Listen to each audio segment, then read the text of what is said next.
Hey guys, Texas Garden Guy here, and welcome back to another awesome episode of the Garden Party. This is the Garden Party, and we want a garden party with you. We talk about the plants we grow and some things you might not know. The Garden Party. Let's start the show.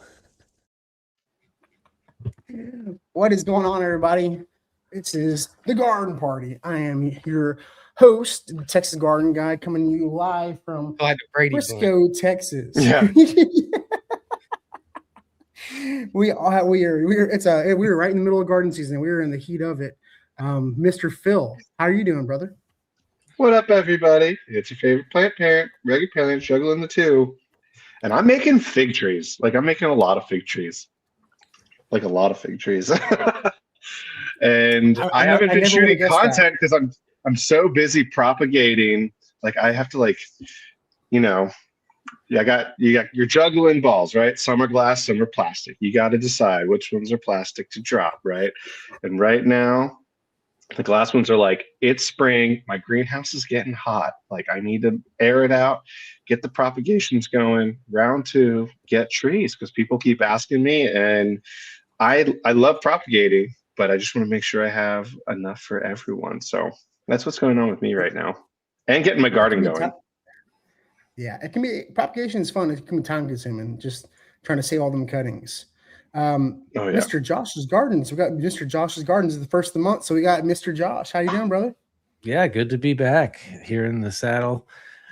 Yeah, just been busy. I have way too many plants to put in the ground and raised beds to fill out. I got a couple hundred seedlings, hardening off outside, hoping that there's not one last frost, because if there is, I'm screwed. I gotta carry them all back inside. It's gonna suck.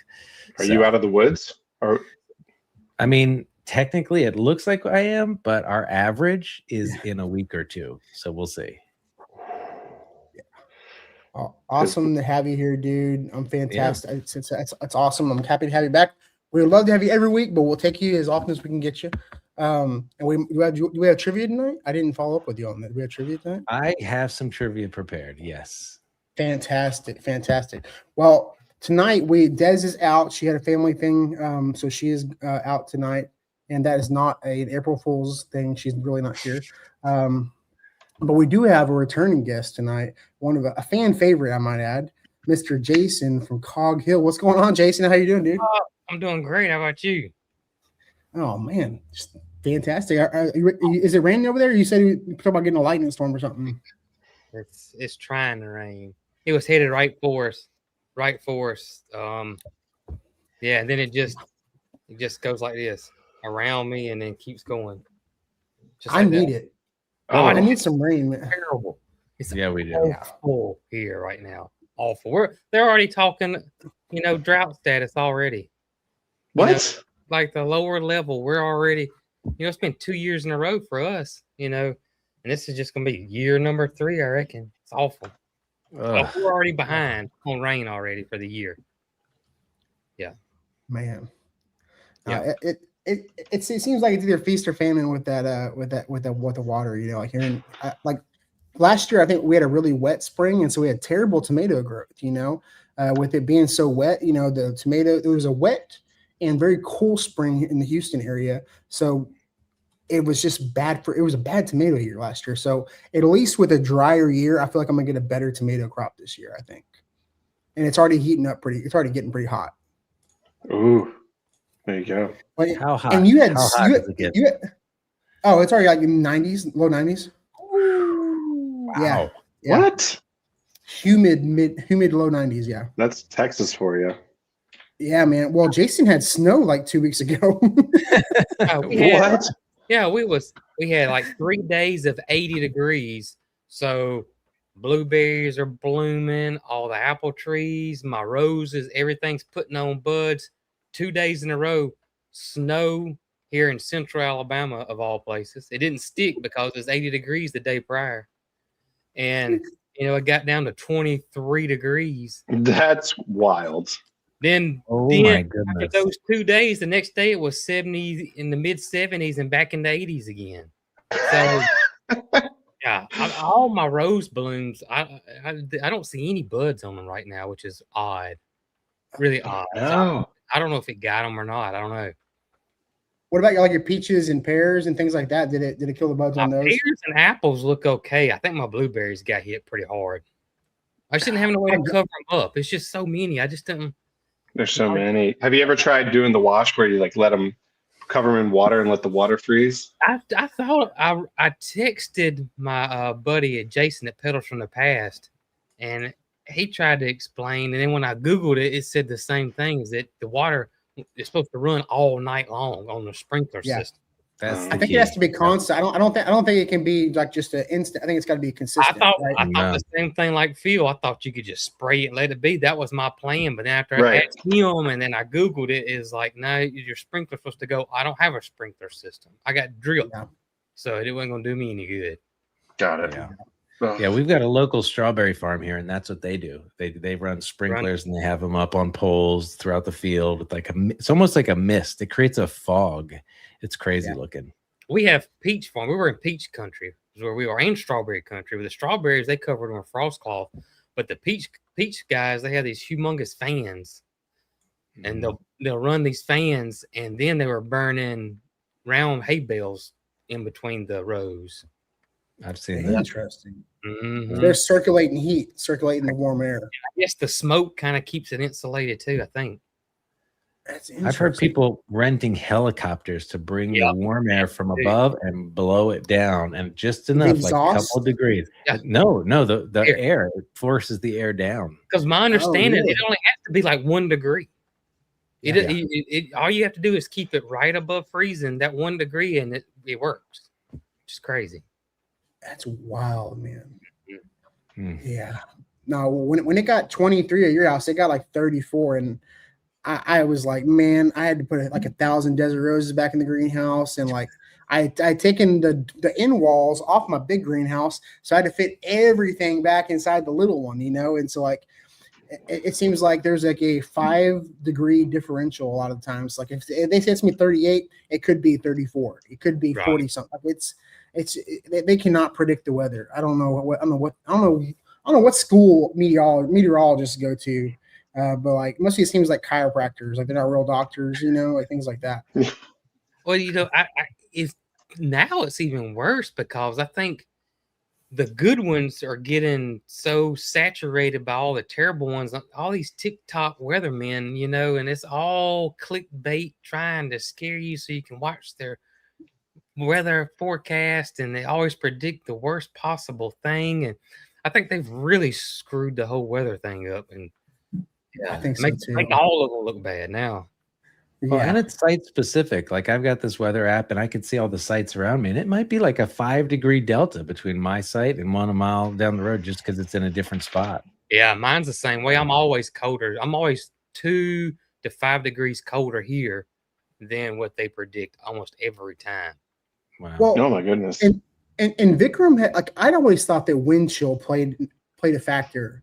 Like the wind, like, because I feel like I have a bit of a windbreak with all it being a subdivision with the houses and the fences. So I feel like I usually make out a lot better than most people do. But Vikram was telling me that like wind chill actually doesn't play a factor in like temperature of like roots and stuff like that. Like I thought it did. Maybe I understood him wrong because I thought wind chill definitely but I think just from figs and other fruit trees and hardy citrus, like that wind can help. It's still like an exchange of pressure, and so I'm sure it's just taking warm air away from the space if there's anything. So you're still getting a heat exchange. It may not be like the wind specifically, but it's probably inhibiting like microclimate warmth. Especially in containers, I would think, like with the root ball being above ground. Like, oh man, that's the biggest vulnerability of figs is having in containers. Like they're that much less resilient because the roots are exposed. Or like Destin, I think that's why you have trouble with your loquat trees, because my loquat tree does fine. All the loquat trees in Wilmington do just fine. And we got down to like 7B temperatures this winter. We had like 14 degrees, 13 degrees or less. And I think 40 minutes north of me, they got below 10. And so that's insane for down here. And so my loquat tree sailed through that just fine. But I think it's because it's in the ground. Yeah. Containers are a lot more vulnerable. Although I left all my container fruit trees out this winter for the first time in like a long time. I used to bring them into my crawl space, and I just left them out and like piled up a bunch of leaves around the outside. I said, let's just see what happens. And they're all flushing back out. I couldn't believe it. We got down to 9 degrees. That's awesome. Even some figs I left in pots out there. My yellow long neck, I have a huge one in a big pot, and it didn't do any dieback. And actually, Anthony, the millennial gardener, and I were talking about this. And pruning your fig trees make them more susceptible to dieback. So, hence why it's tough for me, because come December, everybody wants fig cuttings because they're all getting the itch. Like, it's winter, it's cold, now I'm ready to garden again, and when can I get my propagations? And it's tough for me, and I wrapped my trees this winter, and it actually worked. But I don't want to have to wrap my trees if I live down here. But if you wait until the coldest months of January and part of February is over, that's actually a better time for your fig trees. And I'm sure some other trees as well, like citrus. Well, speaking of figs, I'm in zone 8B. This is my third year, and all my figs except one die back every year and then come back up. And I cannot figure out why. Only thing I can figure is I got them planted on a berm. That's the only. There's like out in the open. Just I got them up on a hill. I mean, I got them on that. But other than that, I mean, they die back every single. Nobody else has seemed to die back around here, but mine. The only one is the green. How you say it, Phil? Ischia. That's the only one that never dies back. But all my great fig. All my LSU die back. My O'Rourke dies back. I have a thought on that actually. And then I'll get new growth, and it'll grow and get about 6 foot tall. At least, I bet. Yeah, and then it dies back again. Yeah. I think out in your 40, you don't really have a whole lot of windbreak, so you just get that cold wind. I mean, I think maybe that's on a hill. It could be that. The other thought I had too is when they die to the ground, I call it a rejuvenation prune, where it's going to focus a lot on growth. It may still fruit for you. In fact, a lot of those hardy Chicago or Mount Etna types do really well with the heavy dieback, and they only fruit on the new growth. That being said, some varieties, and this might apply to some of the LSU varieties, if they grow back a whole bunch, that would take longer to lignify because it's still growing and growing later into the season. Yeah. That if you don't have a strong lignification, it might be a little less cold tolerant.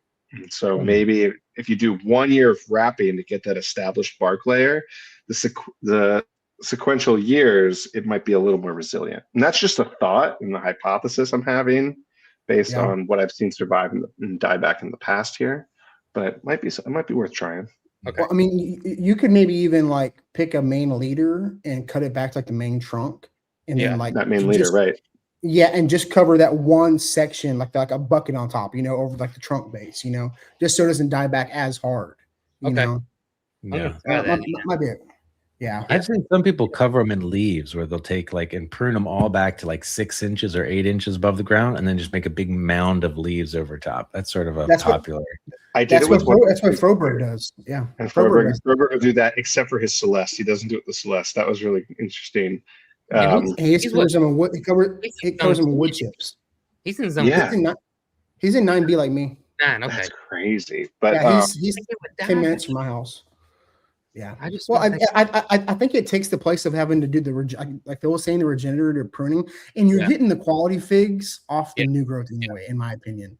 But I think my old house had a black mission fig that never died back. Never. You had the woods on both sides. You had the woods on both sides. I think. It was completely surrounded, and it was down in the valley. I had zero, no wind whatsoever. Here I got a lot of wind. Yeah, I think wind is the big factor because we've got a field that's a mile from here. They had a row of figs in it, and they all die back, and none of my figs die back at all. But I'm in the woods, and they're out in the field. Interesting. Something to break it up. Something to break that wind up. So this year, cut everything back except one main leader and wrap that. Yeah, and just wrap that one because all in that second year growth, all those branches could come out of those nodes. Right. So you can isolate which branches you want at whatever height. and then give it a I nice would little feed or what rather have you. grow like that. You know, it grows like this, and I cut a bunch of them out because Right. I won't, you know, I don't know. I don't count how many I have. I just eyeball it, but you know, I thin it out heavily because you know it's just And instead of 1 liter, you could pick like 3 okay. and just bungee them together, and then you have like 3 trunks and let them What are you wrapping? proliferate out. Frost cloth, or what are you wrapping them with? I did. So this coffee shop I was at tonight, I'm really good friends with. They have burlap bags from the coffee beans from the roastery. So I was like, "Do you have any?" They're like, "Yeah, you can have all of them. Please get rid of them." I was like, Yes. "I got you covered." So I That's wrapped awesome, that, man. and then I put a tarp over that, and Okay. that worked great. So I- any burlap, and a tarp, and then Gotcha. my dad swears by putting a bucket on top. Yeah, I like the buckets, man. The bucket thing, my tomatoes are that late, like we got on the 34. I went and put those buckets. I mean, depending on how many tomatoes you need a lot of buckets, but like just putting the bucket over my tomatoes, like the 6 I had, like man, Yeah. I didn't have any problems. You just gotta make sure to take that bucket off because it gets hot real quick. It is good. I learned that because I tried the gallon milk jug technique this year on some because I put in a few early tomatoes and we had a frost that got down to I think it was 30. So I put the half of a milk jug over top of it and capped it, and it was great. It held through. And then I just took the cap off, thinking like, oh, the cap off will cool it enough. No, that thing got so hot, the leaves were all cooking on the outside. So you got to take that thing off. Completely. Man. Like UV damage, man, this is crazy. Frost cloth, what amazes me. I mean, I've used frost cloth, and I don't even use it the right way. I just throw it over my plants. I don't build no hoop or nothing, just straight on my plants. And we've had teens, and whatever's under my frost cloth is unscathed. Yeah. It's like sorcery. I don't know how it works because that frost cloth is what? How thin is that? It's pretty It's so thin. thin. It's like thinner than a sock. It's crazy how that works. It's insane. It blows my mind how that works. And it's not really permeable. Like I thought water could penetrate, but it's not permeable. Yeah, because it's woven, you would think it could, but I guess it can't. Yeah, because that was one thing I did it with my onions one year, and like I cooked like half a bed of onions because I didn't take it off fast. So I was like, oh, some of the moisture will get in. Nope. Listen, I had it this year. We had up and down temperatures, so it was like teens, and then it got into the 30s and 40s, and then 2 days later, 3 days, it was teens again, and calendula. So we use that a lot for our soaps and salves and lotions and stuff on our website that we sell, and so it's really important. And so I texted Greg at Hoss and I told him, I said, we're going to get down. I said, I'm going to cover mine. He said, I'm going to roll the dice and not cover. He wasn't going to cover his because the temperatures were going like this. I left it covered for 7 days. Pulled it off. Still kicking. Still alive. Yeah. Still, look at here. That is a lot. Look at that. Whoa. And we're freeze drying. We harvest them and freeze dry them, and then we get them to our soap maker, a friend of ours, and then she extracts the oils out of them. But it just 7 days under a frost cloth with up and down temperatures, and still alive right now. And you're direct seeding those, right? You're just direct seeding them. No, I didn't. I'm doing seed trays.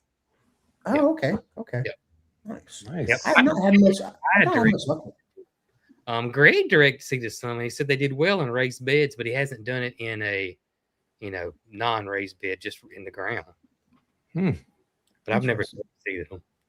I've direct sown them. It works pretty good, but it takes a long time for the flower. I mean, it just really delays it. So I like the seeds though; they're fun looking. I think they are. I know Tracy probably direct seeds them too because she just throws them out. Oh, do they come back? Are they reseed themselves? I'm sure they probably to some degree. I don't know how dependent you could be on it. Yeah, I'll have to Google it. Yeah, no, I love you mentioned Greg. I saw the funniest video. Jason sent me the video of Haas's April Fool's Day video, and dude, I'm just trying to pull it up real quick. I gotta see that. He does something every year. It's so creative too. It's crazy. I don't know how he comes up with this stuff. I have no idea. He's a freaking character, man. He is. Yeah, Wow. he's a big character. While we're talking about calendula, when I first started making videos, I didn't know how people pronounce things, so I was commonly mispronouncing things, and I called calendula calendula, and I can't tell you Calendula.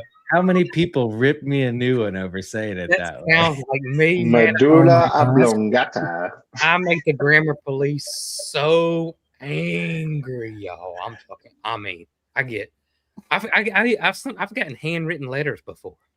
No. Handwritten letters? Handwritten. That's thorough. The time that somebody took to handwrite that letter and then actually mail it to me. Yeah. Wow. Can y'all hear this? We cannot hear it yet. And we There took we go, care we of got it. that. Today, I'm showing you a product line I think you'll be real excited about. See this right here? This is our most popular seed. It's our 10-pack of the Halcinator tomato. But you've told us you don't want 10 seeds. Got a smaller garden, and you don't need 10 seeds. You've also told us you don't like paying $3 for a seed pack. You don't like paying $2 for a seed pack. You don't even like paying $1.99. Salty's right in the middle of this. I don't know why. We listened and we responded back. Folks, we have come out Trying to blow it up. with the mini pack series. You see this right here? This is a new product line from Hoss right here. That right there, budget minded for you budget minded gardeners out there. You don't need a lot of seeds. You got a small garden. We got you covered here with the Halcinator series. You see that right there? One seed. One seed from Halcinator for you small gardeners out there. For you budget minded gardeners out there, 29 cents with free shipping. Look at there. Now, here's the deal. One seed. The thing is, he needs to make it to where we can actually buy this, because I commented, I was like, hey, send this to me. He's got to be Oh, careful my because goodness. he probably got a flooded email box. I saw some good ones today. There were some really good pranks there. Oh my Oh god. my gosh. Talking Josh, about yours was good today. Yeah, that was fun, AI. talking about pronouncing calendula. So I say it all the time in the videos. YouTube automatic subtitles cannot. It does not know what you're saying. It's bad. It's so bad. Zero, because I always check my subtitles before I publish my video, and you ought to see how it spells it. It'll spell it 16 different ways, and none of them are correct. Zero. Yeah, it is. Go back and check your subtitles of this video, this live, tomorrow, and look and see how it spells calendula. Oh yeah. No, it's gonna be bad. Well, I mean, even like, I don't think I have that bad of an accent, but like even my accent, like when I'm doing dictation, like I'm trying to like talk to text on my phone or to my laptop, they cannot. I don't know how they have. Y'all were talking about they're putting people on the moon today or whatever, but my phone still can't hear me right. Like that's so nuts. What was the launch today? Y'all were y'all talking Artemis. about Yeah, the Artemis. launch. The circle, the moon. Circling the moon. We're going back. Going back, finally. Well, if we win it all originally, right? If we win it all, yeah. Some people would be like, for real this time. But I believe it. I'll believe it when I go. Okay. We just took a long break. Okay, we took a long break. We didn't need to go back. So nothing out there but rock. Oh my God. Rock with a little bit of iron in it. Well, yeah. Well, Phil had said something to me the other day because it was a while back. I didn't know. So meteorites and stuff like that, because you're a rock guy, and so like sites where they find like minerals for batteries and stuff, like they were saying that a lot of that comes from like meteorites and stuff that makes contact with Earth. You want me to explain it? Yes, please, real quick. Not crazy complicated, but kind of get a little bit. Layman's term. Yes. All right. So there's a lot of water, like frozen ice, and the rock dust is comprised of a lot of iron and a specific type of iron called iridium. So iridium comes from meteorites or meteors when they're in suspension out in space. And so if you ever hear about like the KT boundary, which is actually the Cretaceous Tertiary boundary, which is where the dinosaurs went out extinct, there's a layer of iridium across much of the U.S. on this boundary where you see an extinction event where the fossils are located. You'll see this out in Montana and Utah. If you take that layer and you look, there's mass amounts of iridium to show that it was a meteor impact or a meteorite that caused the wipeout of the Cretaceous. Not every extinction event has a meteor impact, but just that one in particular. But you can actually trace it geologically in the geologic record by seeing layers of iridium, and you find those in craters in different spots too, where those fragments are located. Pretty cool. So neat. That's cool.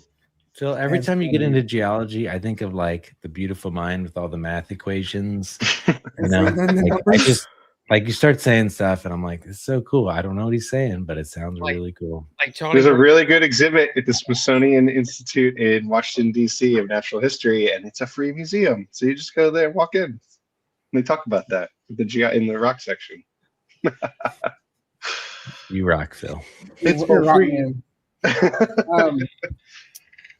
Real quick, what's something you're growing new this year, Jason? We probably asked this question earlier on last time we had John, but like, what are you growing this spring that you've never grown before? Anything new?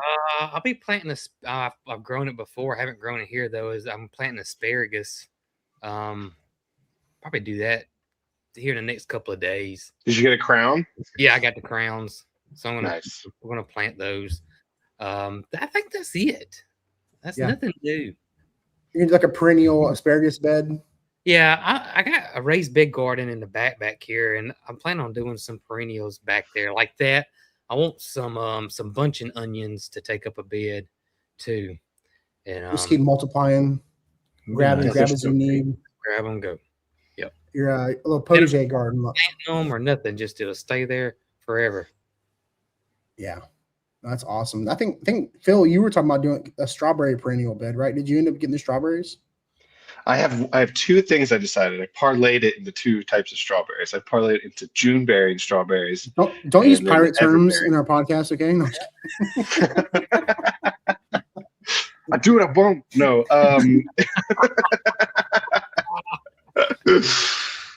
And the June ones, they ripen once, but since they're not ever bearing, they spread a lot faster. So I want to use them as cover below my fig trees. And they're going to have to accept the soil's a little more neutral there. But I thought that was a brilliant idea. So I got from YouTube from like all these other gardeners. Yeah. And so let them do ground cover, and I get a bonus. They fruit for me once a year too. So fruiting, ground cover. But I also think about, Josh, what you had. I want to get garlic chives around my trees too. Yes. That seems brilliant. Because I want to get the pests away. I did garlic chives, comfrey, and I just planted a bunch of onions and oregano and thyme. Those are the things I've been trying in full. Around your I like that. Yeah. Are chives like allelopathic at all, or is it just keeps the pests away? No, it just keeps the scent keeps aphids and borers away. It might help with your squirrels. It might help with the squirrels, Phil.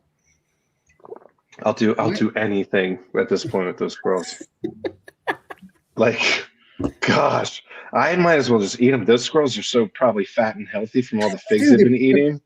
They probably look. They're like tree chickens. Hey, ask Jason. He's from Alabama. I know he's had squirrel before. Yeah, I think you just need to add a ham hock to it, right? Yeah, it's been a while though. Squirrel and gravy. It's been a while since I've had squirrel. A long time. I heard it's good. I would like to try it. I heard it's like all dark meat. You know, I heard it's pretty good. Or you could set up a camera in front of your fig tree and capture the squirrel, and then start its own channel about the squirrel. And I think I have to, because I'll sit in my bay window. Josh has been in my house. He does this bay window next to my kitchen table, and I'll look out and I'll just make eye contact.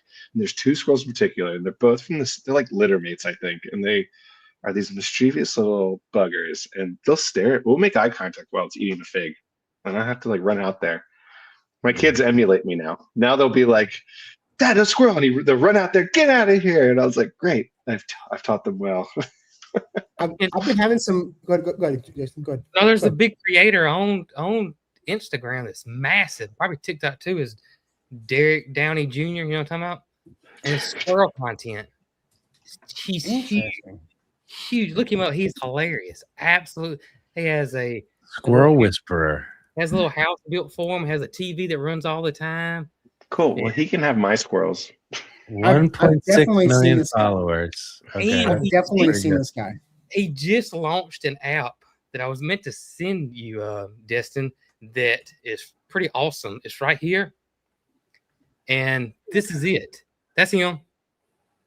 He's a squirrel my enthusiast. gosh. He's What's definitely been happening? bit though. He's definitely been bit. I don't think you have interactions with squirrels and you don't get bit. Of some sort. He's in LA. Those squirrels don't have problems in LA like they do in the South. Right. They ride the public crazy. transportation. They're city That's squirrels. his new app right there he's talking about. But his the squirrel content's hilarious. It is absolutely hilarious. Their names are hilarious. Hood Rat Raymond's one of them. It says it's a dual shot recorder. That's what it's called, where it records both at one It time. records horizontal and vertical at the same Oh, exact. that's cool. That's And cool. why no one's thought? Why did the squirrel guy, out of all people, the squirrel guy comes up with The this? squirrel guy got it. The squirrel Nobody, guy. Apple, Google, who? Why YouTube? Nobody's come up with this. And the squirrel Hey, guy. did. that's why I like my Insta 360, because when I'm doing 360 mode, I can do one shot and I can do different angles. I can turn around, do it myself, and I can alternate whether it's portrait or landscape. I can change the orientation. That's why I love the Insta 360 so much. I use it every chance I get, man. Do you do it through the editing software to switch it up, or? Yeah, you got an app. You have an app on your phone, or and it transfers through Bluetooth. It's super easy. The way he Yeah, I like. it actually shoots 2 videos when you go to your files. Really? Oh, Oh. it's just like it's there. It's vertical. It's both of them. It Huh. does automatic. It's This is the Yeah. Insta 360, or is this something else? Oh, the dual recording. It's It's called dual shot. Dual shot. Mhm. Okay. I'll Yep. pay $6 to try it out for sure. It's pretty cool. It's $6 too. It's not very expensive. Oh, it's like an app. It's an app. Yeah. Oh, I see. Okay. You would think Instagram or somebody would have thought of that, Oh, I'm totally checking this out. Yeah. but it does both at the same time. I like At the that. same time. See, I thought it meant like as you're recording it, like it videos your face and what you got going in front. Because like sometimes that would I'll be do cool. that. Mm-mm. Have you ever gone to take a picture and you accidentally take a picture of yourself? I'll do posts like that sometimes, like where I take a picture of what I'm taking a picture of, and then I'll turn around and just take a picture of like the weird angle on that, just to post it and look funny. No, I love interacting with animals in the garden and at nurseries, and I posted that I had never seen a roadrunner like up close until yesterday. that was crazy. That was so crazy. I pulled up to the parking lot of this random nursery up here in Temple, Texas, and like there's this big old bird. Like roadrunners are not small; they're like the size of like a decent sized rooster. And it was carrying something in its mouth, and it was a freaking lizard. And the lady said it's been there for a couple of years, and it uses that to like attract a mate. So it was pretty cool. I sat there and I was videoing him and checking it out for like 10 minutes. It was fun to watch. So, but I wouldn't really enjoy a squirrel. Birds, man. I bet we got 1,000 birds. Every I got 8 ferns hanging. All 8 have house finches in them. Bluebirds everywhere, but I got 48 purple martin houses in the back. Wow. Yeah, we got birds galore. And usually, for the most part, birds are not all of them, but for the most part, they're insect eaters more so than they are fruit eaters. So they kind of get a bad rap. Well, the purple martins help out with mosquitoes and stuff, right? Well, I thought it's kind of a myth. Yeah. Is it They really? find insects, but they usually go to roost at night. So they but they do eat a lot of flies, and that's why I'm trying to attract them Nice. because of the farm animals. I've got a lot of bats in my in my area. You brought up Grace and I are getting one this year. We're getting a bat box. Sweet. Yes. And because we have a thicket just beyond where I dump everything. In fact, things that don't do that well, that are dying, I throw them back there. They come back to life in my thicket. Like nature's so good at growing stuff sometimes. But like, but there's like some beyond the huge fence. magnolias and pines and oaks that I could probably like 60 feet up. Some of them that I could put a bat box because I love watching them at night at dusk. I'll take the kids out. They'll just be zipping around. I always See, throw the I- tennis ball in the air and then they swoop down at it. That's always fun. Oh, Oh, cool. really? Yeah, I've if you never go out seen them. I only hear them. I've never seen them. I only hear them at night when they're squeaking. You can kind of hear them squeaking like a mouse kind of as Oh, they're, but I know they're eating bugs and stuff. I mean, so yeah. I also as far as like new techniques this year, my squash usually dies out way before my tomatoes die. My tomatoes go all year round pretty much. And so when I planted my squash, wow. I was like trying to figure out what to do with some of these tomatoes. I was like, oh, I'm just going to plant a couple of tomatoes in the beds with the squash, like right there in the middle. So I'm not wasting any space. And I was like, and they look great now. Like they look really good together. Like, and so That's cool. I'll still be getting tomatoes along after my squashes, burn up from the sun, It's a good That's idea. awesome. You mentioned your tomatoes almost all year round, and I just had to be like, wow, the zone you're in, man. But I must say that I did another successful winter of overwintering my pepper plants. And Really? I'm on like year 4 now of 2 of my pepper plants that are like full on like woody trunk. Epic. Yeah.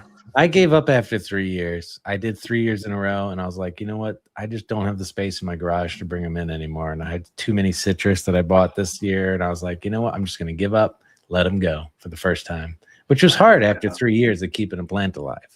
Yeah, You I know? bet. Oh yeah. Oh, and, It's really- and Jason, you do all yours in the ground, right? So you wouldn't be able to. I mean, I've heard people digging them up and doing I fire. dig mine up. That's what happens. I dig them up and I put them in a pot and then I bring them in. I've seen people do it with fig trees. So I was like, what if I did it with the pepper? Why not? The worst case scenario, I lose them. And then now it's like 2 or 3 years in a row now that I'm keeping 80% of them, which is only about 8 trees, 8 of 10, or 8 plants. I'm hoping to have heat in my greenhouse before this next winter. Oh, How cool. big is it, Jason? How big is your greenhouse? It is it 32 by 10?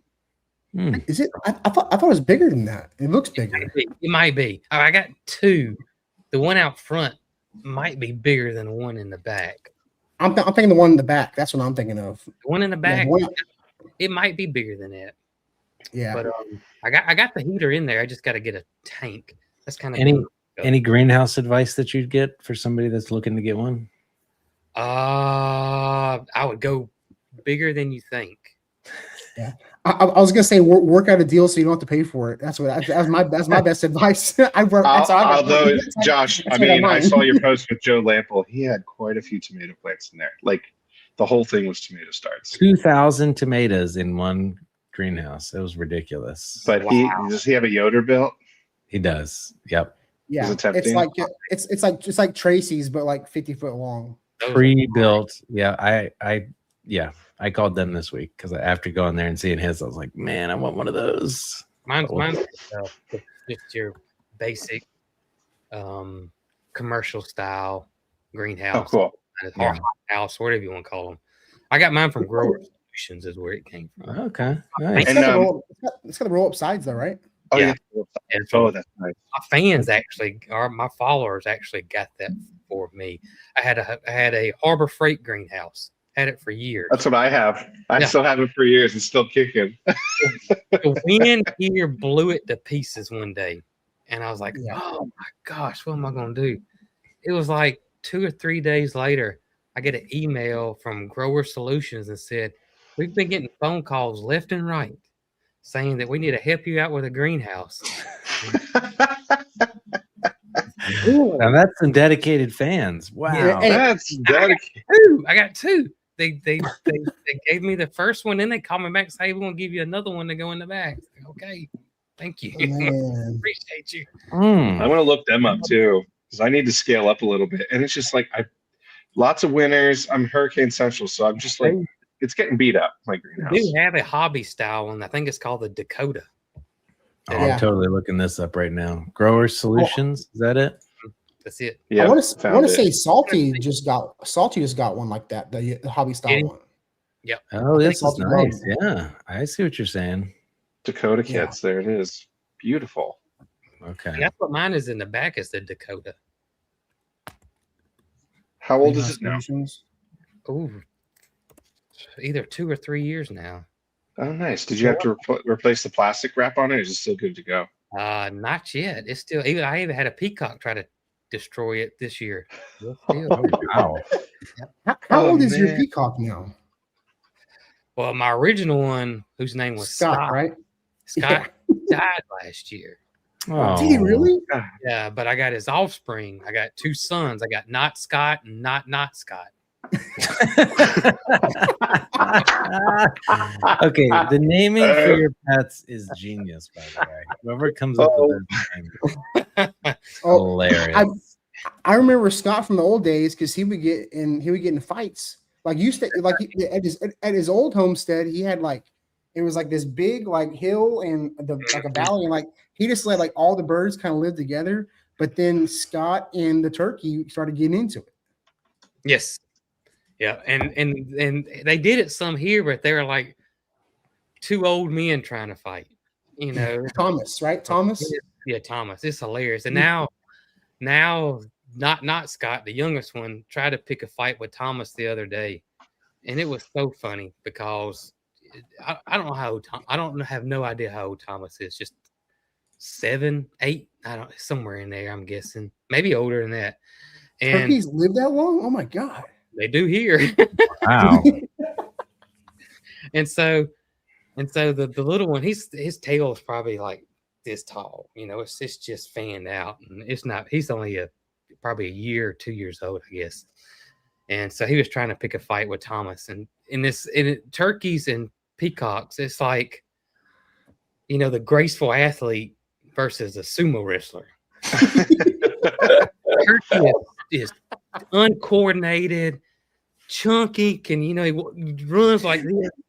I would have loved to have seen that on video. The peacock is just like, just smooth. But when the turkey finally catches up with you, he can get you. And he got the little peacock pretty good, and he left him alone. I ain't seen him mess with him since. So. Only takes once. Yeah. I think the big how big was the big old Brahma rooster yet? Was that the biggest one you've ever had? Biggest bird? Yeah, probably the biggest one we ever had. I don't know how big he was. He was big. Yeah, he was big. I'd never seen a rooster that big. They're called Brahmas, right? A Brahmas. One that depends on like calendula. How you right. And was it Big Star, or what was his name? Starlight.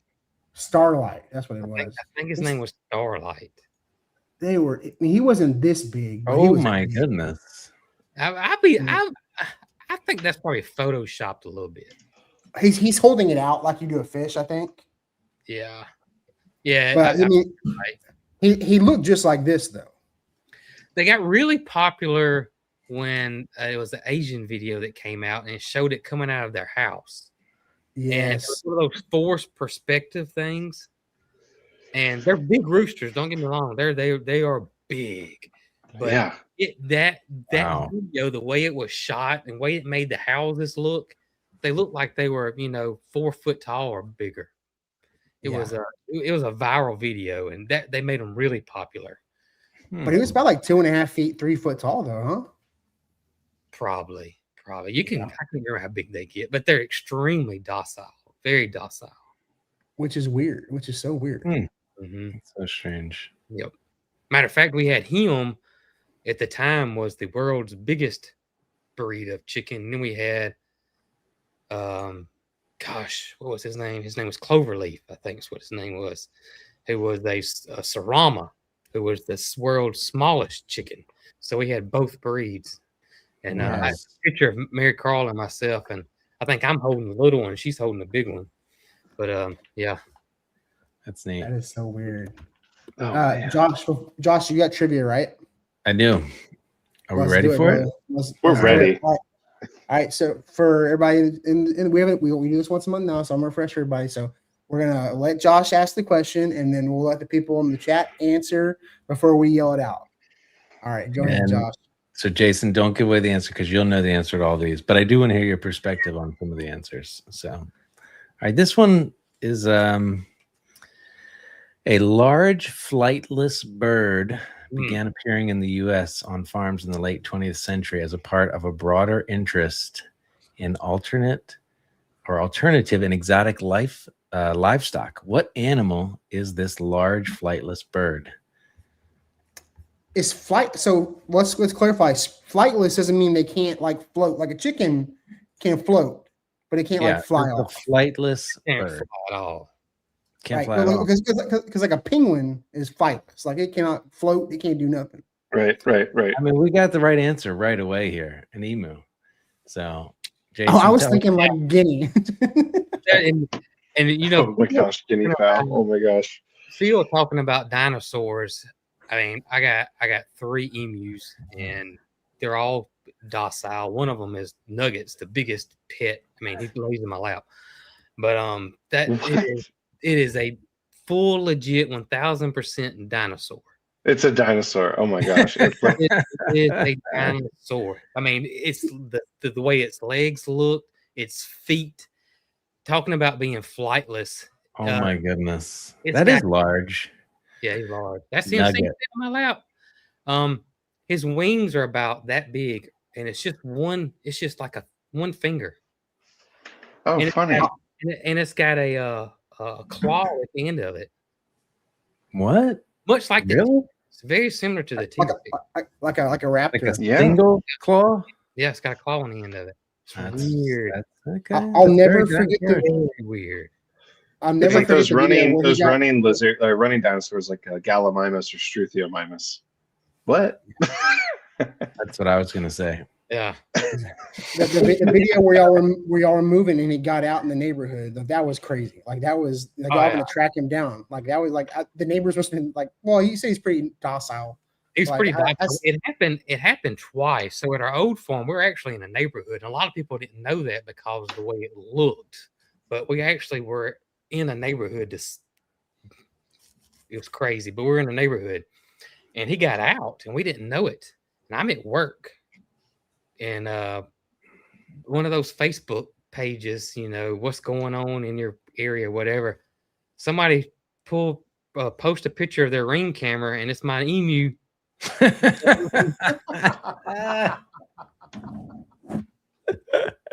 That's hilarious. And That they're like, makes you- they're like, oh, there's an emu on my front porch. I'm like, oh, Brooks sends it to me, like, oh my gosh. So I leave work, I get there, and luckily, you know, he just follows me back. And then he got out when we were moving to this farm. It was strange because he hardly ever got out. And he got out and went the wrong direction because he went through the woods. And there's a middle school and grammar school up there, and it's a fairly busy road.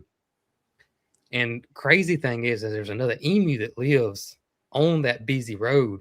So when people saw my emu, they assumed it was that emu, and they're shooing it the opposite direction of my house, our farm. So yeah, that was a scary thing too.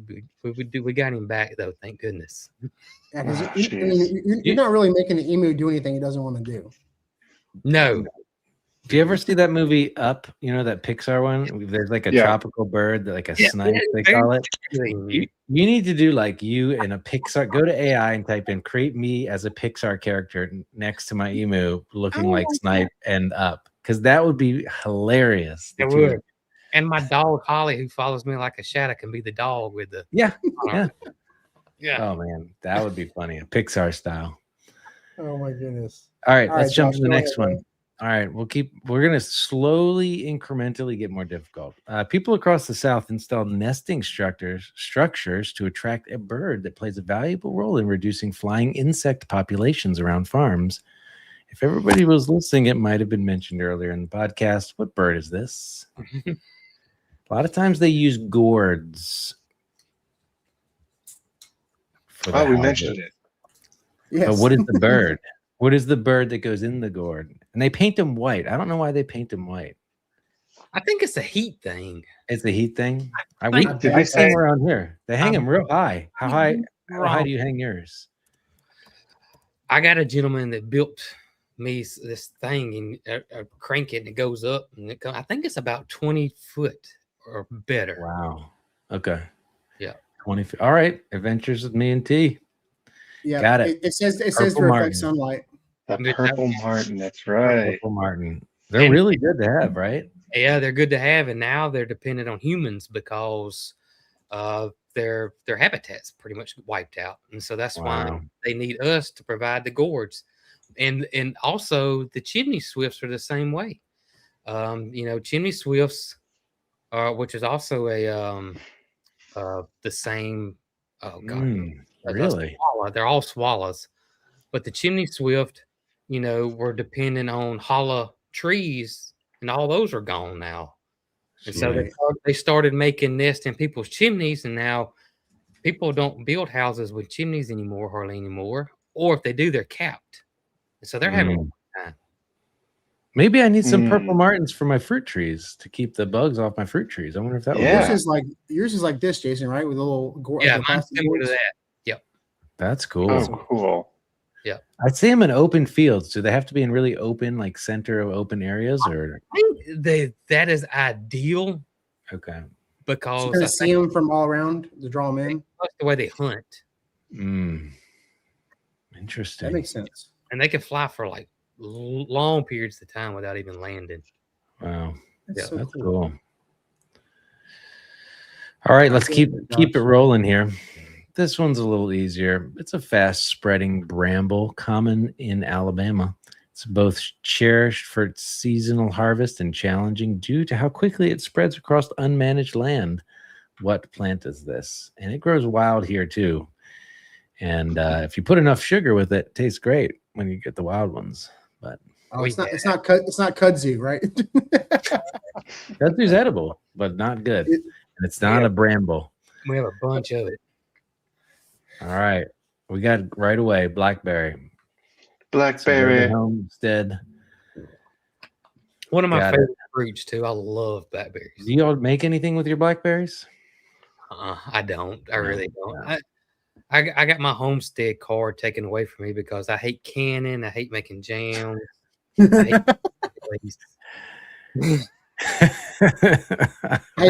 got mine taken away because I wear gloves in the garden. Oh, How are you gonna get What? that dirt on your fingernails if you wear Hey, gloves? I literally had a conversation with a nursery owner the other day that her brother almost lost his eye to an amoeba that he got from soil-borne pathogens that was under his nail.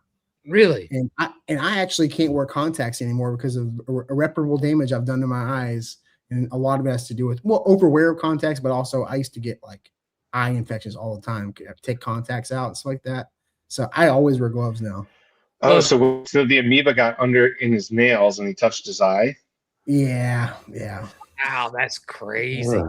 This Yeah, last year, so I love roses, and I've fooled with roses forever, and nothing different than any other time I'm pruning my roses. I get hit by a thorn, but this time I got hit by a thorn, and the next day is my knuckle right there. It hurt worse than normal, and I didn't pay attention to it. And it kind of got worse. But then it kind of went away. And then like 6 weeks later, it came back, and it came back with vengeance. And No. I had to get antibiotics. He's in a shot and all. From a thorn? There is a rose virus, right? There's a rose virus. I thought like a Yes, rose thorn. It's is it bacteria? Is it fungus? I forget which one. But yeah. Wow. Yeah, crazy. And I've been fooling with roses forever. So I bought some gloves. I got some rose gloves now. Smart. Here. Yeah. All right. Are y'all ready for some more difficult trivia? Yes. Go ahead. This better be the hardest one, Josh. Okay. In the late 1800s, a tiny invasive insect devastated Alabama's dominant cash crop, forcing farmers to completely rethink what they grew because remember, cotton was the predominant crop, but ultimately it reshaped southern agriculture. What was the insect? There's actually a huge monument in the center of Enterprise, Alabama, of that insect because What? Which that was my next question, but that's cool. You just answered it right there. It actually was one of the 5 next questions. It's a cool statue. It's a cool statue. Is It it, is is cool. it of the insect though? Is it like a gigantic Yeah. insect? It's a gigantic. No, that is so cool. Yep. Someone, Oh, yeah, there we go. Ecology Is that today it? got it. Jan got it. She got half of it. But yes, the boll weevil. We should look a picture of that boll weevil up. It's There sort you of evil. Look weevil. at The evil weevil. Look at that thing. It's got a That's fountain around it. crazy. Look at it. that. It's like a It's so giant root. weird. Oh, okay, that is for perspective now. It's not as big as I thought it was. Only in Alabama will they celebrate the boll weevil. Well, and of course, it's in a roundabout. Of course. Yes. I told you there's a dead center there. Oh my goodness, that's What awesome. the All right, well, boll I'll weevil just is. scratch that question off. We'll go to another little bit more difficult one. I'm gonna pull the bowl. Weevil. It's a nasty looking dude. Dude, gross. And the long nose thing. This looks like a freaking Muppet. It does. It actually looks kind of cute there. But so what did it do to the mallow? So the So cotton, it ruined cotton crops and it forced them to diversify into other crops, which eventually made the economy way better. So everybody thanked the weevil because it changed the face of the southern agricultural economy. Oh, wow. Diversify. Which is So interesting. interesting. But now it's eradicated in 99.5% of all states, supposedly. So Isn't that crazy? Like screw worms. Oh, creepy. yeah. All right, we're getting more difficult here. You got time for one more? Or we Yeah, out? yeah. We out of time? No, you can go ahead. We got time. Okay. All right, This is a special episode. This is April Fool's Day. We can do a special episode for the fools. Okay.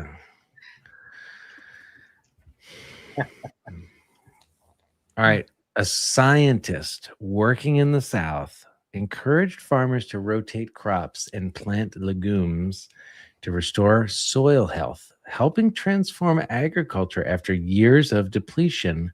Who was this famous scientist? And I'll give you a hint.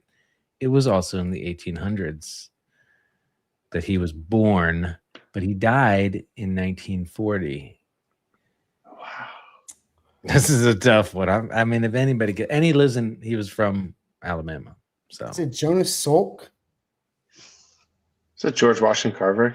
oh my goodness, you got it. How did you get it, Phil? How did you know that? Because he was like the inventor of the 1800s. He came up with so many things: the cotton gin, peanut butter.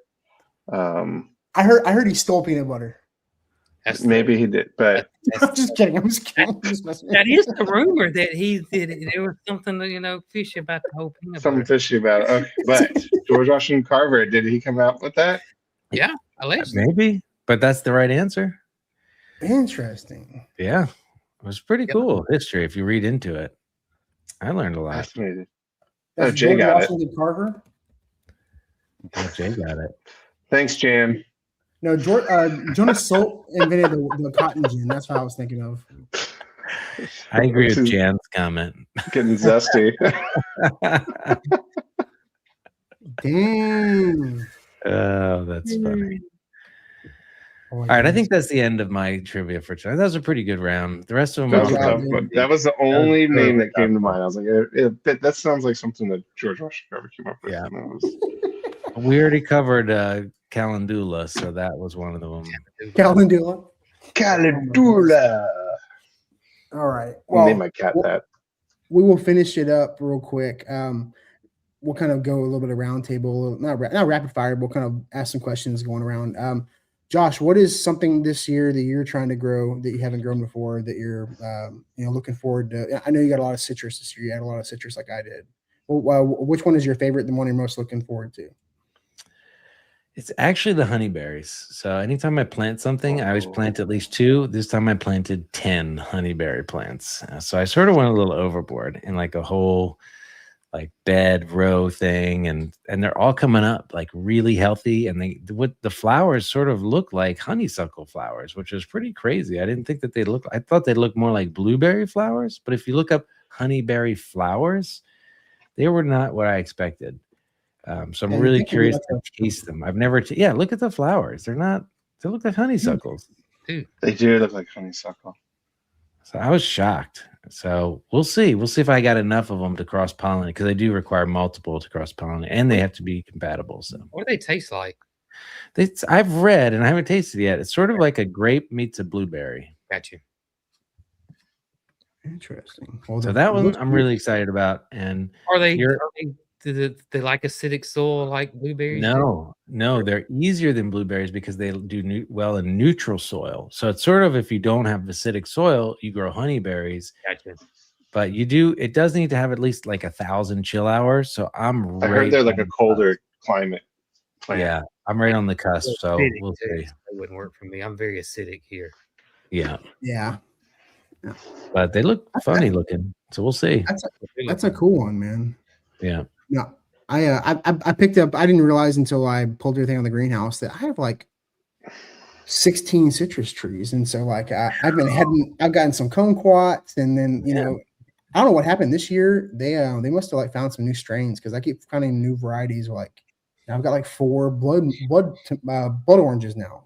So like, oh my goodness. Oh, when you see a new variety, you just get it. I don't have that one yet. Okay. Exactly. Jason, what are you looking forward to the most this year from the garden? Oh gosh. I don't even have time to think about that. I'm hoping for a great rose year. I love roses. I think I've told you before, but I got 8 poles set, 6x6s with a cable going through it. This will be year 3 or 4 of my American pillar roses growing up it. And then they're at the top. Most of them are at the top now. So they're going to start going down that cable, and I'll make a swag, look like a giant curtain across my whole side there. And so I've been battling powdery mildew, but I'm hoping this year that I can defeat powdery mildew and do have a great rose year this year. That was my rose actually there. That's them. They're little there though. That's see the pole. It's growing up my pole there, and there's a cable in between them. They're 15 foot apart, so they'll grow down that cable and then go to the next pole. So it'll look like one continuous plant all the way down. It's gorgeous. Right. Those are all Peggy Martins, or what are those? No, those are American pillars. Just an old heirloom. That's why I'm fighting powdery mildew and black spot, because it's an old heirloom rose, and it's a springtime bloomer too. So it's only going to give me that one show. But those springtime bloomers, when they put on the show. Have you tried hydrogen peroxide for the powdery mildew? Yeah, I've tried everything. Does that work? No, not. It depends on how bad you got it and what variety rose you have. This one just is I got roses it's touching, and it doesn't even cross over to the mother roses. I mean, so it's just, it's been rough. I've been doing well with it this year, but I saw some of it today, so I sprayed and ordered some heavy duty commercial spray. I'm not gonna let it beat me this year. Not. Well, and you really, it hasn't been raining that much either, so it's been pretty dry. So like, it's not like overhead watering too much or anything like that. So, not that at all. I have zero overhead. Well, it's all drip irrigation in there, and I hardly ever run the drip. I mean, I think roses. I think people a lot of times think of roses. They think of, I mean, this one is high maintenance because I'm battling powdery mildew. But I mean, for your most part, roses are, long as you get. You don't buy your long stem, fancy cut roses. Those are hard, but your climbers and your old bush roses. Those old roses, they're easy and super drought resistant. I mean, once they get established, you never water them. Never, Right. ever water 'em.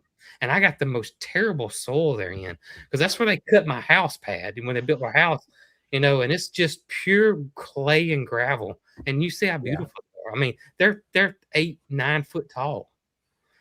Dang. Wow. Yeah, just Wow. beautiful. And Roses get a lot of and bad. and those roses you gave me, the one that I got, I took them to my dad's for his, and he's got them going on an overhead trellis and everything. Now they look. I'll send you some pictures this next week. I They got look those on really the side good. of the road. Those are just some old roses. I see them on the side of the road, and I'll pull over, and if I don't have anything to get me a little piece off of them, I'll come back. But yeah, I've got several that way. I got one growing in the fence now that I hope blooms. It's gorgeous. Instead of the fig hunter, you're the rose hunter. Yes. I love that. Phil, besides figs, what are you looking forward to the most this spring in the garden? I got a lot of tomatoes going on, but I'm looking forward to some cucumbers. And I got this Merlin variety that's a parthenocarpic variety that apparently it's so prolific. It like fruits on every flower. Yes, that is the variety that my buddy Drew grows inside of his aquaponic greenhouse because it's parthenocarpic. It does not require a pollinator. And so that's why he can grow them in there. Yeah. I'm gonna pull it up. So I got 2 of those seeds going, but those look nice.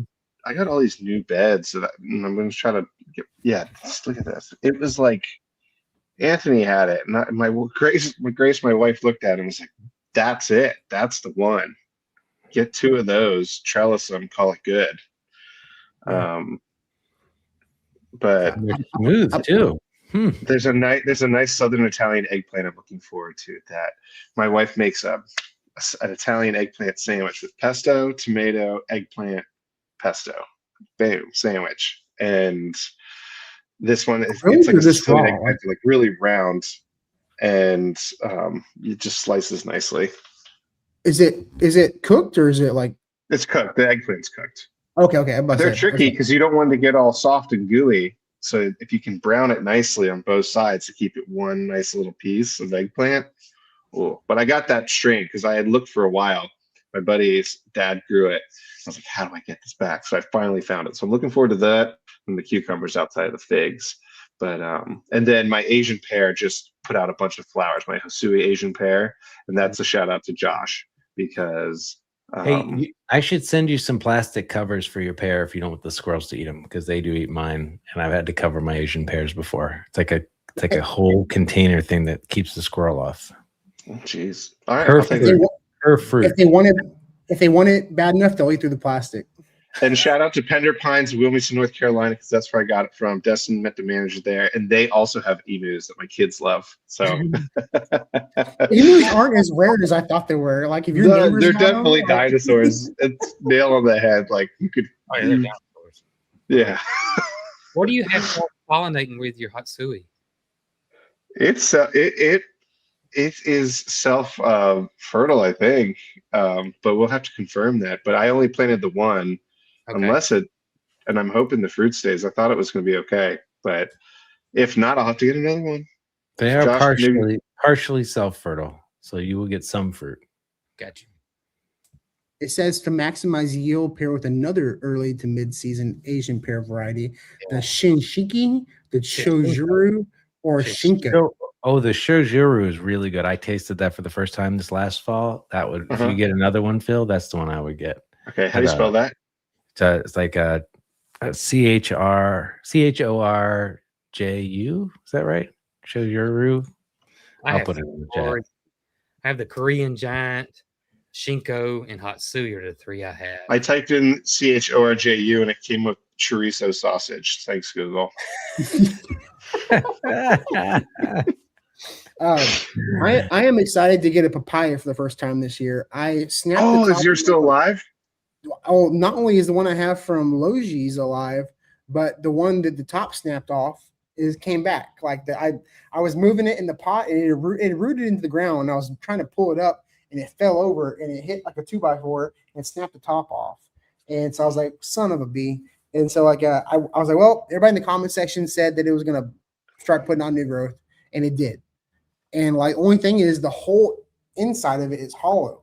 Like when I take a 3-foot bamboo pole and I can literally put the whole thing inside the trunk of the tree, but it's doing fine. So like I guess we'll see when we get some rain, because if that thing fills up with water, I would think it would rot. But like I don't know. But the little one's doing good. So I've actually never had a papaya before. So I'm waiting until I grow it on my own. I'm gonna try it on my own. They're definitely one of those ones, like a truly ripe papaya is way better than a store-bought one where they pick it early. Yeah, I'm gonna probably pick it unripe and be stupid.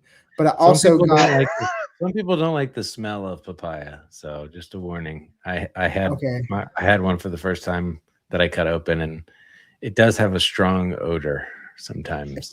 It can't be worse than like durian or jackfruit or anything like that. It can't be worse than that. So I'm sure. I don't know. They compare it to dirty socks or vomit. So really, it tastes good. Not that bad though. I don't think it's that bad. That's an aggressive stench claim. I mean, yes, I had one for the first time in Costa Rica, and it was. I was like, this smells. This really stinks. Really? Well, it might have been. If you're not Costa Rica, it might have been something that what's his name was had in the background. So it might have been a little bit of that. Those Costa Rica boys, they get wild, man. Steven's a character, man. That dude was wild. Yeah, he's a character. Oh my goodness. But yeah, I also got those Haas plugs in. The Archangel, the Dark Angel tomatoes or whatever they sent us, Phil? Dark. Yeah. Oh, Dark Angel, yeah. I forgot they're growing like crazy. Yeah, I didn't put them in the ground because they were kind of small. I put them in pots to kind of let them get a little bigger before I put them in the ground. But I'm excited to try. They're supposed to be like a big heirloom, right? Yeah, but it's a hybrid. Yeah. Oh, those are good. Yeah. So. And it's an indeterminate too. Is it really? Okay. Mm-hmm. So I'm always bad about that. Yeah. Always bad about remember which one is grow indeterminates. I always grow determinate. So, this would be. Yeah. I don't know. You just gotta train it and cut it, or it's gonna go crazy on you. So I usually just let it go crazy. I just hang on. Yeah. But by the time they grow all crazy, I'm usually tired of picking, or the heat is too much, and I just, snap them off. But guys, thank y'all so much for being here tonight. I really appreciate y'all taking the time. Real quick, Josh, what do you got going on? What you got coming up, man? I will be doing a workshop in Charlottesville, Virginia at Fifth Season Gardening here on April 11th, 10 days. It's like a Saturday morning on container fruit trees. And I'm doing more like workshops in person and some speaking engagements. So I'm really excited about that. That's what I've been working on. So yeah, you can check me out for that. And then really just posting a lot. I've been blitz posting like 2 to 3 times a day the last month, just as an experiment to see what would happen. And it's been pretty successful. So I'm really, really excited to see the growth. Good. I've gotten burnt out on videos. I've just been posting a lot of pictures, and I'm still doing okay. Like, don't sleep on posting static photos. Static photos sometimes, like I look at like monetization on Facebook sometimes, and some of my best stuff sometimes is just a photo like that. The carousels. Wow. Yeah, the carousels, and sometimes I'll throw a raw video in with the carousel, and it kind of does kind of nice. Like I'll do like 2 photos, a video, and then another photo, and like kind of tie it in there. And they kind of do well. So don't sleep on that either. And I didn't have to edit it. It was nice. Good tip. Good tip. Yeah. Phil, you got figs for sale, brother, or what? Not yet. It's such a cold winter. I'm behind on it all. I'll have trees in May for sale for sure. Unless you're at one of my events coming up. Nice. Mr. Jason, what do you got coming up? Oh man. You just never know around here. I got a new horse, so that's been the big thing going on right now. So a lot of horse stuff happening, and working on the back garden back here, trying to get it ready because I quit working on it for several reasons, and we're back working on it. And always lots going on here. Depending on what Peaches, my pigs, got me doing, the boss of the farm. Yeah. You got any new sneak peek products coming out? I know y'all do a lot of stuff with around the community. we just did a drop. I had a garden book come out. It sold Oh, out. did you really? Yeah. Wow, congrats. Copy Oh, over here. But I didn't know that. we're getting more back in stock, so we'll have another round of those back in stock. Yep. I didn't know that. You know It's that? called Dirt. I didn't know. Yeah, Oh, you know what? I did see this. I did see you post about this. Yes. Yes. I'm gonna post this real quick. those are all kids' books. Those are all kids' books. So I got a new kids' book coming out too in May, I think. Yeah. Awesome. Well, you're a best-selling author. I forgot. Everybody I bring on is a freaking author. I was like, man, I need to write a book. I need to meet. Josh is working on one. Phil's freaking gonna have one soon, I'm sure. I actually thought about having a children's book about adventures with Fig, and Oh, that would be fun. That and would it'd be like, be- yeah, you ready for this? Here's the thing, because I talked about it. It was everything is already inside of you. If you're thinking about something, achieving something, you have everything you need right here. So just go do it. I'm just kind of teaching confidence. You're getting so deep at the end of the podcast, man. Hey, Is there a character I went- fig? Like that's the shape of a fig, or is that Yes. like kids? It should be a squirrel eating fig. and he hops down from the tree every day and goes on an adventure. A squirrel like that. fig squirrel farm. eating fig. Yeah, the squirrel, the fig that hunts You know what though? Here's the thing. I think the squirrel is gonna be his best friend. Oh, I like that. Anthropomorphic fig. I like that. Is that the right term? Anthropomorphic fig? Like a fig that's alive? Like is that the right term? Maybe. Anthropomorphic? I don't know. I have to look I'll that be one at up. Jorge's Hidden Gardens on Saturday. Me and Jorge are going to be talking to people about gardening, and I'll have some desert roses, and we'll have some trees. The Texas sage we've been growing from plugs for about 3 months now. We'll have those for sale officially. So yeah, I'm looking forward to seeing y'all from 10 to 2 at Jorge's Hidden Gardens. So guys, thank y'all so much again. I'm in the stream. Hold off 1 second. I'll get you right back in here. Hey guys, Texas Garden Guy here, and welcome back to another awesome episode of the Garden Party. This is the Garden Party, and we want a garden party with you. We talk about the plants we grow and some things you might not know. The Garden Party. Let's start the show.